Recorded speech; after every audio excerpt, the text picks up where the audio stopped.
250 years ago today, a once unimaginable ideal was set in motion. The Declaration of Independence was adopted, asserting a new nation could be built on liberty. America is an idea. It's not a race, an ethnicity, or religion. We are all Americans. In the 2.5 centuries since, our Constitution has endured and inspired. America has stood as that beacon of hope to the rest of the world. And here in New York City, it has always burned brightest. Today, that beacon continues to burn bright, with millions of people lining the streets and the shorelines to celebrate the 4th of July. We're here in New York to see the best fireworks in the United States and all the tall ships.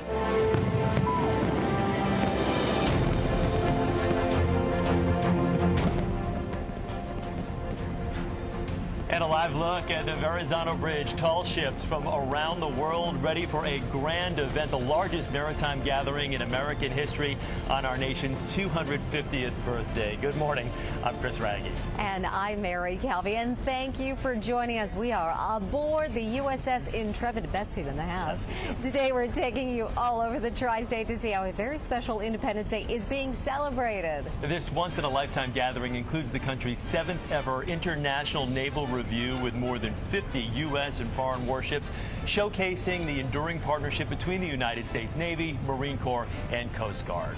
Sail Forth 250 through New York Harbor will feature majestic sailing vessels from more than 20 nations and a monumental display of maritime heritage. Those tall ships will sail from the Verrazano Bridge past the Statue of Liberty, up the Hudson River, and ending at the George Washington Bridge. And we have team coverage for you today.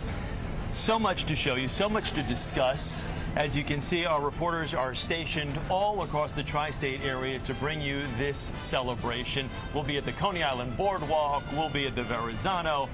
We've got it all covered for you, including John Elliott, who's going to talk about that all-important forecast. He joins us live just below us here at Pier 86. John, good morning to you.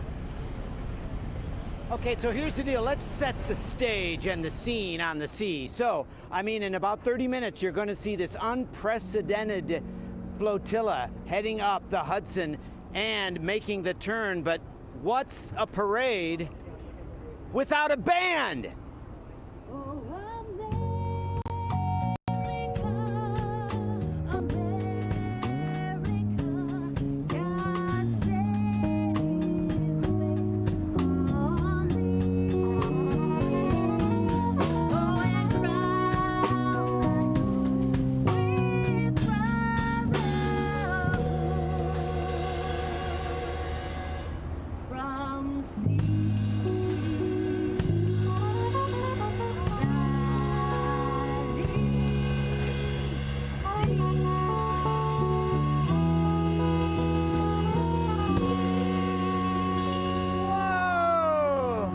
Can't believe we managed to talk the 10th Mountain Division Band, the most deployed band in the United States Army, into performing. Coming up, we're going to talk about what they're doing at the Intrepid. But real quickly, as a responsible officer of the weather, look at these numbers. I mean, temperatures. Who's the, numbskull in the suit?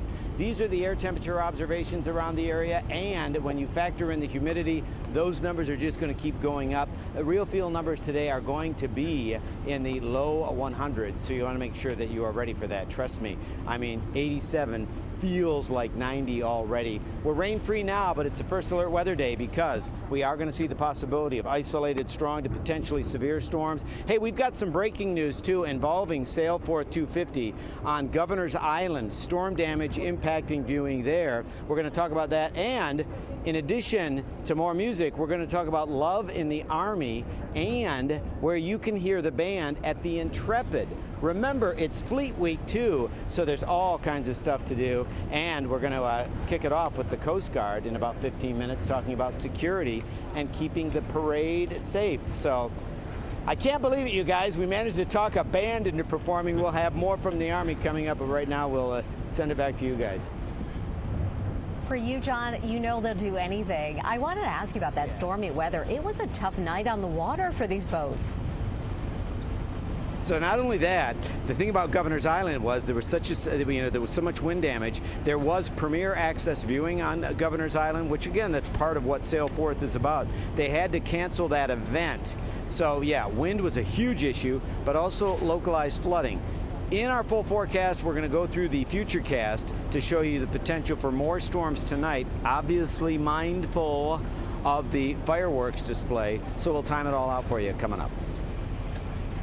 That's right, John. We have 85,000 fireworks set to go off here just in the lower part of Manhattan tonight alone. It's going to be incredible. Let's hope the weather does agree, and we will continue to talk with you throughout the broadcast here. And before the ships make their way up the Hudson, they will start their procession at the Verrazano Bridge. Alice Gaynor joins us live with a look at the big buildup live on Staten Island for us this morning. Alice, good morning. Hey, good morning. You know, we also have a band here, but they're in the distance, so maybe I'll try and convince them to give us a private performance in a little bit. Take a look behind me. Spectacular day, of course. It's very warm out here, but a lot of people are hydrating with their water. That in the distance there, that's the USS Nimitz. It's the U.S. Navy's oldest aircraft carrier in active service. You can see all of these warships here for the U.S. Naval Review as we await for kickoff of the tall ships to sail under the Verrazano here. So let's give you some history about New York City as a port city, a maritime city. We spoke with 3 experts at 3 museums: South Street Seaport Museum, the Museum of the City of New York, and the Maritime Industry Museum at Fort Schuyler. Now, the maritime history of New York began with the indigenous Lenape. They were here first. They used the waterways. Now, the Hudson River wasn't yet known as the Hudson River until the English navigator sailing under the Dutch flag laid claim to it. The area became a Dutch colony known as New Amsterdam, built by enslaved Africans and European colonists, a trading post for furs and other goods here. It was ceded to the English and renamed New York for the Duke of York. Here's more from the experts.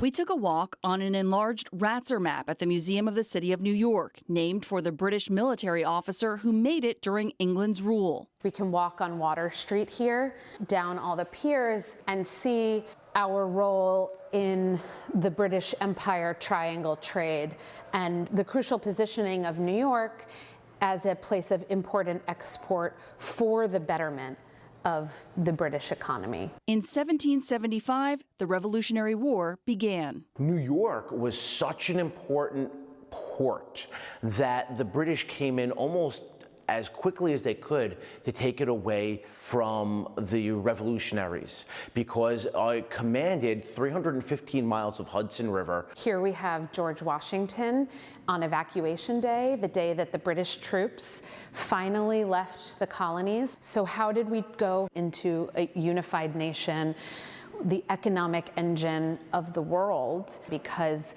we are on this very important estuary that connects the rest of the world through the ocean up into the middle of the country through the Hudson. In 1784, the Empress of China left New York and became the first American ship to connect with Asian markets. This was really the proof of concept that global trade could be profitable, could be an economic engine for New York and the new nation. In 1825, the Erie Canal was completed. Revitalized New York and made it a hub not just of transport, but also of commerce and financial industry. So when we think about why did New York grow as the financial capital of the world, why did it become the city known all over the world, it really comes right out of the ocean. It comes from an advantageous trading port. And around the trading port are all the other little businesses that flourish. This is the most diverse city that has ever existed in the history of humans by a huge margin.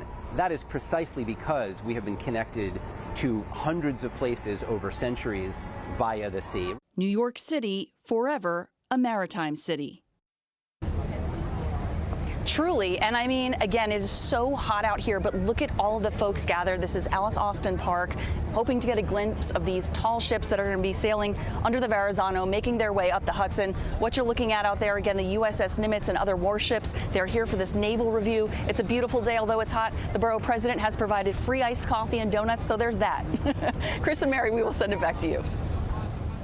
Oh, that we missed out on the free iced coffee and donuts. Alice, thank you very much. And no question about it, are we in the best seat in the house? What a view we have. I mean, just so honored to be here. We love, of course, our office is here on the west side. We love the fact that we get a glimpse of the Intrepid every day, this museum, which has been here since for decades now, since '82. But we have a prime spot here. The parade of ships will be right behind us. You can see the USS Merrill off in the distance. We've got some tugs that are going up and down the Hudson right now. We're, of course, right next to the USS Arlington, where you had the pleasure of being on the deck yesterday morning. Oh, it was wonderful. And what a tribute they have there to 9/11. Yeah. Steel from the attacks is on the USS Arlington. And you could walk through and you could feel just this heartfelt, sentimental message that the sailors have for New York City. It was really such a pleasure to meet with the sailors, many of them from here. Yes. We met sailors from the Bronx, from Harlem, from Riverhead on Long Island, Regal Park as well. So just such a joy to see them walking around New York this weekend. You talked to one serviceman yesterday who was like, I haven't even told my parents that I'm going to be in the air. I'm like, well, I hope they're not watching television right now. This surprise is spoiled. But it was great to see you out there yesterday and to talk to some of those men and women who It was a real pleasure. are just doing such a wonderful job and represent this country in such a beautiful way. We're, of course, on the waterfront here, and the waterfront along the Hudson is the place to be all day long. But if you plan on driving into the city to get a glimpse, there are some closures that you do need to be aware of. Yeah, we wanted to give you an update on that. The NYPD saying drivers can expect intermittent closures on the West Side Highway at and below 59th Street until 2 p.m. today. Pedestrians should head to access points on the west side at 55th, 44th, 24th, and 11th Streets, as well as Christopher Street and Riverside Park as well. So much going on, so many closures. Obviously, this is such a massive day, a massive weekend here. We're truly witnessing history today, including only the 7th ever International Naval Review. The very first was held back in 1893 and celebrated the 400th anniversary of Christopher Columbus's arrival here in the Americas. The New Yorker's certain age will never forget the bicentennial celebration of 1976, and Dick Brennan takes a look back at the history that's unfolded here on the Hudson River. It is a magnificent flotilla of forces sailing in the shadow of Lady Liberty, ships like the USS Arlington, named in memory of the September 11th attacks, and one of the largest warships in the world, the aircraft carrier USS Nimitz, all part of the International Naval Review. There'll be 75 ships. There's 45 that are tall ships or sailing ships that will come in. Admiral Carl Thomas, the commander of the U.S. Fleet Forces Command, says sailors who come here over the 4th feel the love of the city. And you know, as I've walked around the city of New York, I've gotten many smiles and many thank yous. But these young sailors are getting to see an experience of a lifetime. There have been 6 international naval reviews. 3 have come with a parade of tall ships. The Statue of Liberty Centennial in 1986, the Millennial Celebration in 2000, and the Bicentennial of 1976. There was pomp and there was glory across America today. CBS News' Walter Cronkite was in awe of the celebration of our 200th birthday. In New York, 16 tall sailing ships from 14 countries sailed into New York Harbor. It was a day so big that Charles Kuralt was not on the road, but on the water. And falling into line behind us, a sight we are never likely to see again. Those tall ships, some 200 other smaller sailing craft, brigs and schooners and ketches and cutters and sloops from 30 countries. Back then, the tall ships gave high hopes to a city going through rough waters. We've just given our regards to Broadway, remembered ourselves to 42nd Street, and all along the way, hundreds and thousands of people have packed themselves in shoulder to shoulder to watch what is really a stately procession. And half a century later, America's pride will once again be unfurled upon the Hudson, turning back time, as 250 years of history sails through the heart of the harbor. Me personally, I've never experienced anything quite like this. I just would say happy birthday, America. You've got a lot of things to be proud of. Your military serves with real pride, and I'm honored to serve and just thrilled to be able to be part of this birthday celebration. If you can't make it in to see the parade and the flotilla, well, don't worry. The ships will be in the harbor until Wednesday. On the west side, Dick Brennan, CBS News New York. so special to take a look back at all of that and those celebrations. Wow, and our Tri-State 250 special continues all morning long. Coming up, we're going to head to some time-honored 4th of July traditions. Our live team coverage continues right here from Coney Island to Ridgewood to here on the west side, the east side. We've got it all covered for you. Stay with us. We'll be right back.